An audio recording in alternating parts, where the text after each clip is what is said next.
But we begin our second hour today with the results from Super Tuesday 2, the first ones. Donald Trump notches his first win of the day in the Mariana Islands. Welcome to Happening Now. I'm John Scott. And I'm Heather Childers in for Jenna Lee. Great to be here with you Good guys. to have you here, Heather. Exciting day. The candidate, Trump, won all of the territory's 9 delegates. And now we wait for the results from 5 states with contests today: Florida, Illinois, Missouri, North Carolina, and Ohio. Here's where we stand with the delegates so far. The magic number for Republicans, 1,237. Donald Trump holds 469 of them. Ted Cruz next with 370. Marco Rubio has 163, and John Kasich has 63. And on the left, Hillary Clinton has more than double the number of delegates Bernie Sanders has with 1,235. She is halfway there already. Sanders has 580. We have Team Fox coverage. Ed Henry follows the Democratic race from Florida, but we begin with Doug McElway in Rocky River, Ohio, another key state. Doug? That's right. This Rocky River, Ohio, just outside of Cleveland, Ohio, and poll workers here tell us that turnout thus far has been very heavy, in fact, heavier than it was in the last general election in Ohio in 2012. Governor Kasich cast his ballot earlier this morning in Genoa Township, Ohio. Someone had to assist him, actually, with the electronic ballot machines toward the end of the voting process there. We don't know what the trouble was, whether it was a computer glitch or he didn't understand something on with it.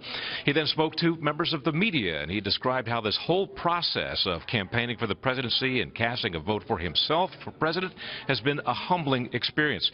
He said that one of the hallmarks of his campaign, and we've heard this repeatedly from Governor Kasich, has been staying above the fray, not getting down into the mud wrestling. But then he described how it's not going to stay that way. I will be, however, forced going forward to talk about some of the deep concerns I have about the way this campaign has been run by some others, by one other in particular. But today's not the day to do that. And Donald Trump put in one last visit to Ohio last night. He had a rally at Vienna, Ohio, just outside of Youngstown, pulled his plane up there next to a hangar. It was a rally that was pretty much unique in Trump circles, at least in recent weeks. There was not a single protester to be seen there. There was no interruptions whatsoever. That may have been because police set up an extra security cordon at the entrance roads to the airport there. They asked all vehicle drivers for their ID, asked what their intention was in going to the airport, and most of the rally attendees there were actually bussed in. At that rally, Trump tore into Governor Kasich's record on the North American Free Trade Agreement and also on the Trans-Pacific Partnership.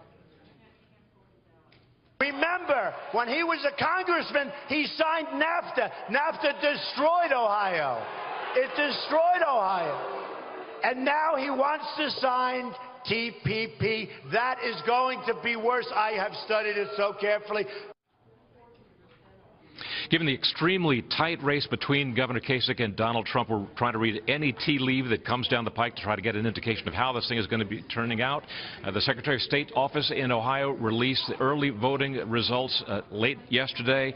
Here's the tally of over 400,000 ballots cast. 187,000 plus were Democrat, 222,000 plus were Republican. Now that suggests, as we have seen in other states, that the enthusiasm factor is higher on the GOP side than on the Democrat side. But just who benefits from that enthusiasm factor in the GOP side, we do not yet know. Back to you in New York. That's what all these campaigns are wondering. Doug McElway. Doug, thank you.